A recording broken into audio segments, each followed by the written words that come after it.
For 43 years of his life, a man named Edgar Cayce had the amazing ability to put himself in a trance and provide individuals with detailed information about virtually anything they asked about the present, the past, or the future.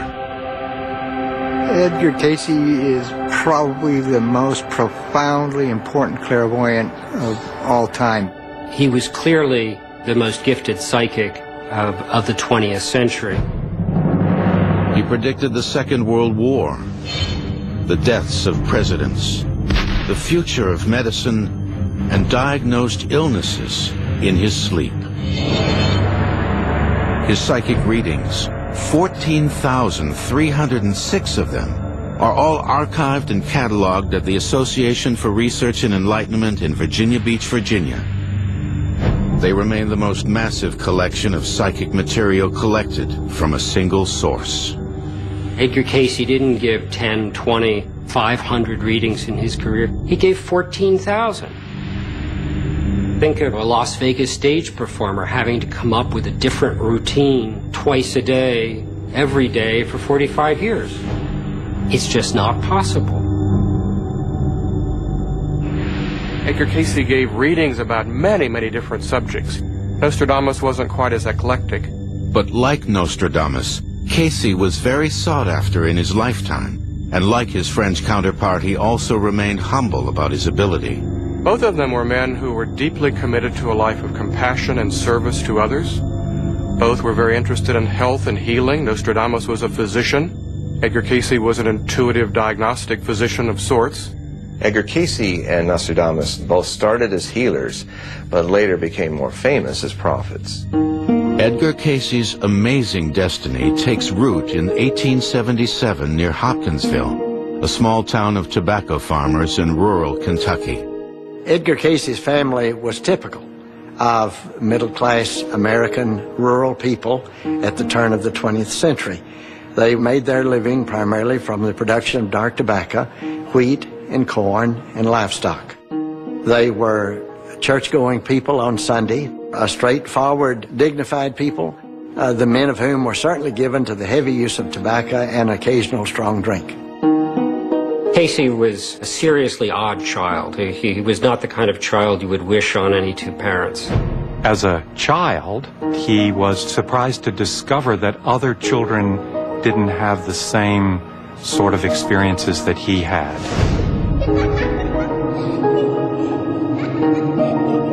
As a boy, Edgar often had visions as he sat in the woods reading his Bible. After his grandfather drowned on the farm pond, young Cayce reported seeing him regularly around the farm. Little Edgar is also said to have had the uncanny ability to memorize entire books by sleeping on them. Had he been born in different circumstances, not a little rural community, Edgar could very easily have been, sold as a circus act. He was completely surrounded by people who loved him, people who protected him. His most amazing talent, which earned him the name Sleeping Prophet, would surface years later when Cayce was in his early 20s. While working as an insurance salesman, he developed a severe case of laryngitis. Unable to speak, Cayce took a job as a photographer. In the darkroom, he wouldn't be required to talk much, but as his condition persisted, he finally decided to seek help. At that time, Edgar had had some friendship association with Dr. Al Lane, a homeopathic physician. And Dr. Lane suggested to young Edgar, why not self-impose hypnosis? What happened next would set Cayce's destiny in motion. It was on the 30th of March, 1901, in a two-story brick house on West 7th Street in Hopkinsville, Kentucky, that Edgar Cayce lay upon a couch in a contemplative and meditative situation and self-imposed hypnosis. And then, before his parents and maybe a few others in the room, astounded everyone by describing what was wrong with his throat and prescribing treatment for it. The first reading, March 30th, 1901. In his sleep, Cayce had spoken in a clear voice and described in detail his ailment and the cure. Soon doctors and patients were coming from far and wide to be diagnosed and cured by the man with the X-ray eyes. One of the amazing things about Edgar Cayce's health readings is the piercing nature of his vision into an individual's body. He would read the body as though he were an X-ray machine. And the terminology that he used was quite medical. It's quite amazing. In 1905, Cayce told surgeons how to fix the badly broken leg of a local man, George Dalton, by inserting a nail into the break. The doctors had said Dalton would never walk again. He did. To our knowledge, that was the first time in medical history of the use of a nail. And in the summer of 1911, when doctors told Cayce his own wife Gertrude would surely die of a severe case of tuberculosis, she followed his treatment and quickly recovered. Cayce's fame as a healer grew fast. In the New York Times, doctors raved about Cayce. His psychologic terms would do credit to any professor of nervous anatomy, while in his normal state he is an illiterate man, especially along the lines of medicine, surgery, or pharmacy, of which he knows nothing. Cayce's predictions were amazing in their detail, but his process was simple enough. It wasn't anything mysterious. He would couch. He would, if he had a tie or collar on, he'd loosen his collar, loosen his shoelaces, and just cross his hands over his stomach and just relax. There was a window, maybe 30 seconds, maybe 60 seconds, when his eyes began to flutter. And it was at that moment that you could put a question to Edgar Cayce. All he had to know was the name of the person the reading was for and where he was at the time of the reading. Could be in California or Kalamazoo, it didn't matter. Oddly, whether he gave a diagnosis, prescribed a cure, or predicted the future, Cayce forgot it all as soon as his eyes opened. He didn't remember anything. He didn't remember anything that he said at the reading. And soon, some clients caught on. People would slip in a question about who's going to win a horse race or what's going to happen in the stock market, and he would answer them, much to their profit. As clients got rich on his predictions, Cayce suffered from unexplainable migraine headaches. Where there were selfish purposes involved, it was as if the radar screen got fuzzy. He couldn't tune in as clearly or as accurately. It made him ill or made him upset stomach. He just said, I'm through. I'm not doing this anymore. In 1912, with his young wife Gertrude and his son Hugh Lynn in tow, a disillusioned Cayce left Hopkinsville and the predictions behind him and moved to Selma, Alabama, where he went back to work as a photographer. He continued that work until my brother dropped a match in a partially filled can of flashlight powder and burned his face terribly. And all the doctors said, well, he'll never see again, and my brother asked my father for a reading. 2 weeks later, after following his father's recommendations, Hugh Lynn's eye was as good as new. Dad realized that he could help people again and that he thought that maybe that's what he ought to do. But he made it a rule that Mother would be the one who asked the questions, so nothing could happen like happened in Hopkinsville. But Cayce was about to discover new, amazing abilities, and his spine-chilling visions were about to turn him into the greatest prophet of the 20th century.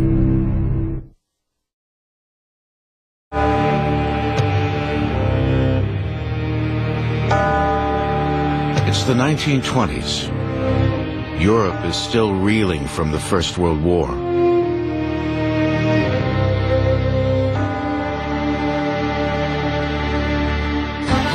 But across the Atlantic, America is enjoying its ascendance to global superpower. It's a time of frivolity and fun, and a time of rapid change. Big corporations were forming, technology was on the rise, and we were changing from an earlier, simpler people to a much more complicated society. Edgar Cayce represents, as do great actors or poets, an individual who speaks out of the collective need of his time and place and culture. Clients came to Cayce to inquire about everything under the sun. Oil prospectors came asking about the location of oil wells. Some of the most remarkable readings before 1923 are oil readings, geophysical readings.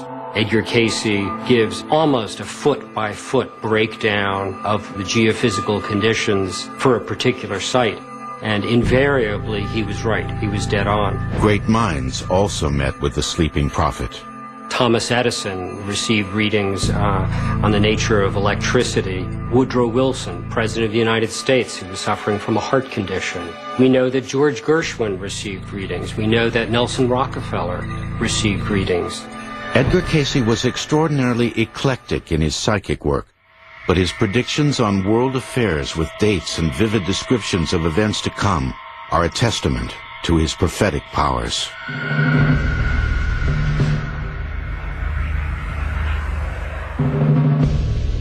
Some of the world affairs readings are absolutely scary.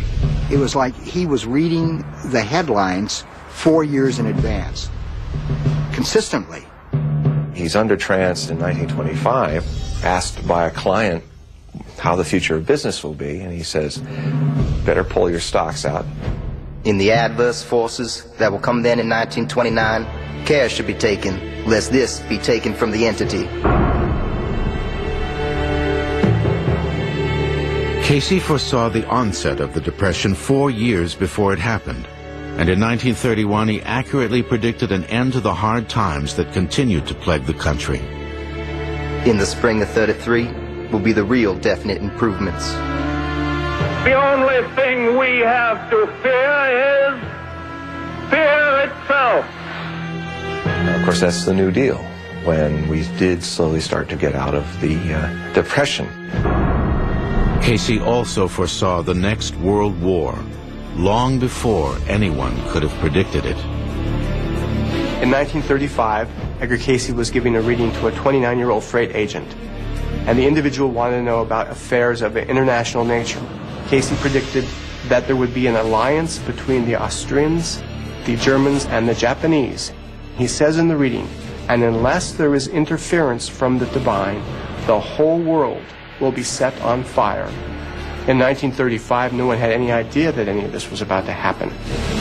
With the League of Nations still in force, another war seemed implausible, and yet...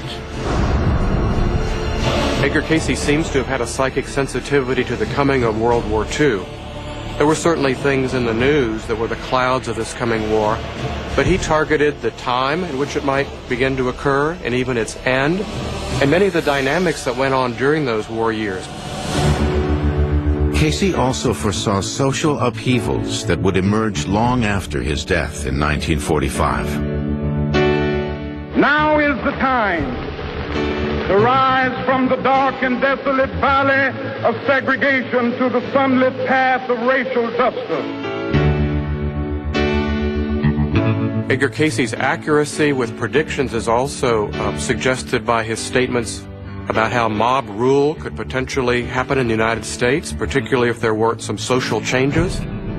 Ye ought to have a division in thy own land, before ye have the second of the presidents that next will not live through his office. A mob rule. In April 1945, Roosevelt died in office. Kennedy's assassination would follow in November 1963, as the civil rights movement raged on.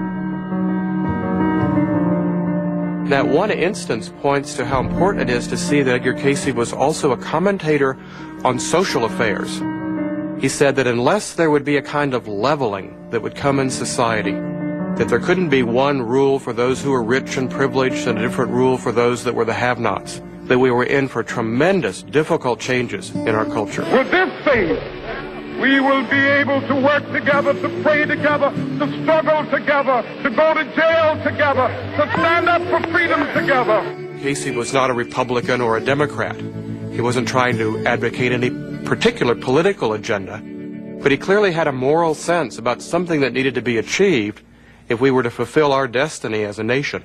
Whether they dealt with civil strife, war, or medicine, Cayce's visions would be lost to us today if it wasn't for Gladys Davis, a young stenographer Cayce hired from 1923 on to record every word he uttered while in trance.